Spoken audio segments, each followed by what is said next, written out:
శ్రీమాత్రే నమ. జయ గురు దత్తాత్రేయ నమ. ఈ వీడియోలో మనం ఫిబ్రవరి 23 నుంచి మార్చి 1వ తారీఖు మధ్యలో జరగబోయే వార ఫలాలు తులారాశి వారికి ఏ విధంగా ఉంటాయో పరిశీలించే ప్రయత్నం చేద్దాం. మరి ఈ వారంలో ఈ రాశి వారికి మరి 3 గ్రహాలు పంచమ స్థానంలో సంచరించడం జరుగుతుంది. అంటే 5వ స్థానం అన్నది జాతకుడి యొక్క వ్యక్తిగత టాలెంటు, అతనిలో ఉన్నటువంటి ప్రతిభను చెప్తూ ఉంటుంది. అలాగే ఉద్యోగంలో సడన్గా వచ్చే మార్పు, మీలో ఉన్నటువంటి విద్వత్తు, మిమ్మల్ని ఫాలో అయ్యే మీ శిష్య బృందం కూడా చెప్పడం జరుగుతుంది. తులారాశి వారికి శని యోగకారకుడు 5వ స్థానంలో ఉండడం వల్ల మీలో ఉన్నటువంటి టాలెంటు ప్రజెంట్ చేయడానికి ఇది చాలా అనుకూలమైనటువంటి సమయం అన్నమాట.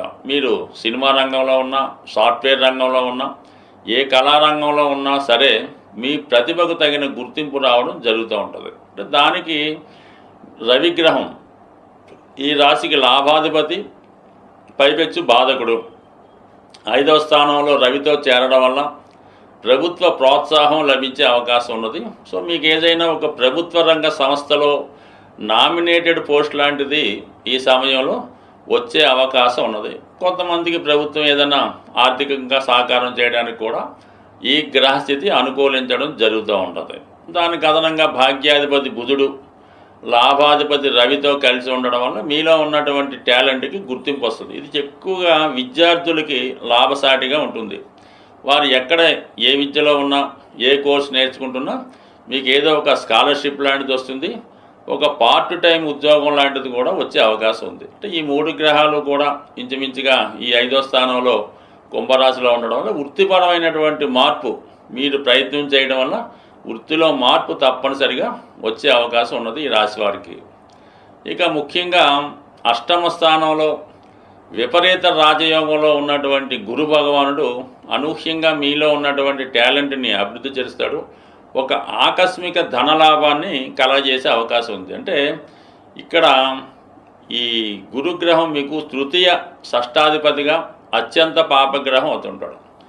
ఒక పాపగ్రహం ఇంకొక దుస్థానంలో ఉన్నప్పుడు అది విపరీత రాజయోగంగా ఏర్పడుతుంటుంది. అప్పుడు ఏమవుతుందంటే ఆ గ్రహం యొక్క కారకత్వాలు మీకు అనుకూలంగా మారడం జరుగుతూ ఉంటుంది. ఇప్పుడు గురువు ధనకారకుడు, సంతానకారకుడు, జ్ఞానకారకుడు, విజ్ఞానకారకుడు, ఇవన్నీ కూడా మీకు మీలో ఉన్నటువంటి ప్రతిభకు గుర్తింపు రావడం జరుగుతుంది.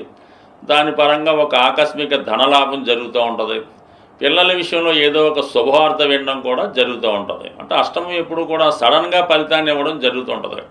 మనం ఒక యాంగిల్లో ప్రయత్నం చేస్తుంటే వేరే యాంగిల్లో ఫలితాన్ని ఇవ్వడం జరుగుతూ ఉంటుంది. కాబట్టి మొత్తం మీద ఏదో ఒక శుభం ఈ సమయంలో మీకు జరిగే అవకాశం ఉంది. ఇక్కడ ఏమైందంటే అష్టమ షష్టాధిపతుల మధ్య అంటే గురు శుక్రుల మధ్య ఏర్పడినటువంటి పరివర్తన కారణంగా ఈ గురువు 6వ స్థానంలోకి జయస్థానంలోకి వెళ్ళి అక్కడ ఉన్నటువంటి రాహుతో కలిసి ఉండడం వల్ల ఏమైందంటే ఒక విధంగా విజయ యోగం మీ ఏర్పడడం జరిగింది. అంటే ఏమైనా కోర్టు సమస్యలున్నా, ఆర్థిక లావాదేవీలున్నా అవి మీకు అనుకూలంగా మారడం జరుగుతుంది. ముఖ్యంగా ఆర్థిక పరమైన సమస్యల నుంచి బయటపడతారు.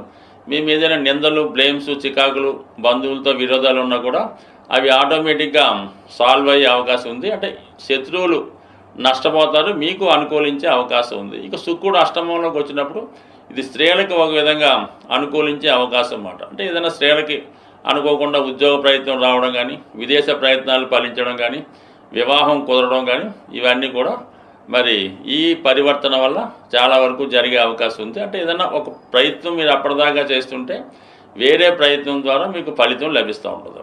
ఇక ముఖ్యంగా కుజుడు ధన సప్తమాధిపతిగా భాగ్యస్థాన సంచారంలో చేయడం వల్ల జీవిత భాగస్వామి యొక్క హోదాలో మార్పు రావడం జరుగుతుంది. అనుకోకుండా వారి యొక్క హోదా పెరగడం జరుగుతూ ఉంటుంది. అంటే భాగ్యస్థానం స్త్రీలకి సంతాన స్థానం కూడా అయింది. కాబట్టి ఎవరైతే మంచి సంతానం కోసం ప్రయత్నం చేస్తున్నారో, సంతానం అభివృద్ధి కొరకు ఆలోచిస్తారో వారికి పిల్లల ద్వారా ఒక మంచి శుభాన్ని కలిగే అవకాశం ఉంది.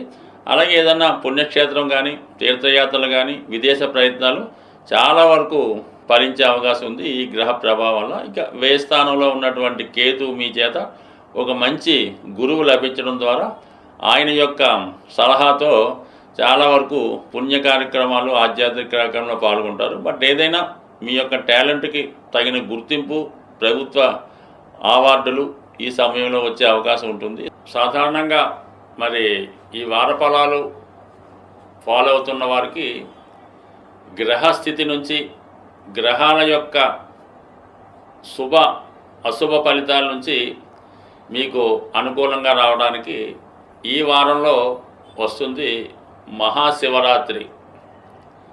మరి ఆ రోజు విధి విధానంగా ప్రతి ఒక్కరూ కూడా ఏదో పెద్ద పెద్ద క్షేత్రాల్లో ఉన్నటువంటి శివలింగాన్ని మాత్రమే దర్శించాలి అనుకోకుండా మీకు సమీపంలో ఎక్కడ ఏ రూపంలో ఉన్నా కేవలం శివాలయంలోనే కాకుండా మిగతా దేవాలయాల్లో ఉన్నటువంటి శివక్షేత్రాలు శివలింగాల్ని ఏదో ఒక విధంగా మీరు ఆ రోజులో ఎప్పుడో ఒకడు, అది మిడ్ నైట్ కానీ ఎర్లీ మార్నింగ్ కానీ మధ్యాహ్నం కానీ ఆ రోజు కంపల్సరీగా దర్శించుకోవడం మంచిది.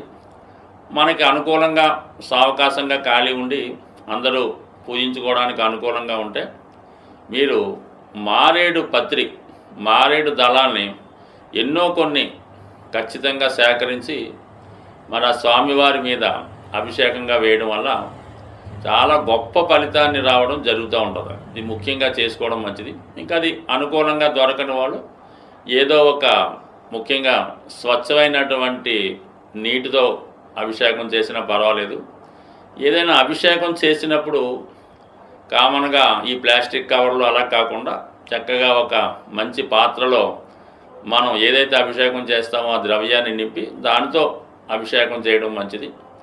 దాని తర్వాత మీరు ఆ రోజు విధి విధానంగా ఆ రోజంతా జాగరణ ఉన్నవాడు కానీ ఆహార విషయంలో కూడా చాలా సాత్వికంగా ఆహారం తీసుకోవడం వల్ల శివుని యొక్క అనుగ్రహానికి పాల్గొంటారు. అదే రోజు శివరాత్రి రోజు ఒక అద్భుతమైనటువంటి రెమెడీ మనకి ఈ నాడీ గ్రంథాల్లో రాయడం జరిగింది. శివరాత్రి రోజు గోవుకి కూడా మీరు ఏదో విధంగా నమస్కరించి గోవుకి ఆహారంగా ఒక క్యారెట్ కానీ లేదంటే గోధుమలతో తయారు చేయనటువంటి స్వీటు హల్వా కానీ రవ్వ లడ్డు కానీ అంటే డైరెక్ట్గా నానబెట్టిన గోధుమలు కానీ ఆవుకి పెట్టడం వల్ల గోశాలలో ప్రశాంతంగా ఒక 5 నిమిషాలు 10 నిమిషాలు మరి ఈ శివనామ స్మరణ గోశాలలో చేయడం వల్ల అపూర్వమైనటువంటి ధనయోగం జాతకులకి లభించే అవకాశం ఉంది. బట్ ఏదైనా సంవత్సరంలో ఒకరోజు వచ్చే ఈ శివరాత్రి రోజు మీరు విధి విధానంగా చక్కగా నియమంగా పవిత్రంగా శివుని ఆరాధన చేయడం వల్ల శివనామ స్మరణ చేయడం వల్ల అవకాశం ఉంటే వృద్ధులకి పేదవారికి ఏదో విధంగా సహాయం చేయడం కానీ మరి ఏదైనా బాగా నడవలేని స్థితిలో ఇబ్బందుల్లో ఉన్న వాళ్ళకి మీరు దగ్గరుండి సహకరించి ఆ స్వామిని దర్శించే విధంగా వాళ్ళకి సహాయపడినా కూడా చాలా గొప్ప పుణ్యాన్ని లభిస్తుంది. ముఖ్యంగా నవగ్రహాలన్నీ కూడా శివుని యొక్క ఆధీనంలో ఉంటుంది కాబట్టి నమ్మని వాళ్ళకి నో ప్రాబ్లం. ఎవరైతే శాస్త్రాన్ని నమ్ముతారో గ్రహాల్ని విశ్వసిస్తారో వారు ఈ శివరాత్రి రోజు చక్కగా స్వామిని దర్శించడం వల్ల చాలా చక్కని ఫలితాన్ని మీరు పొందే అవకాశం ఉంటుంది. స్వస్తి.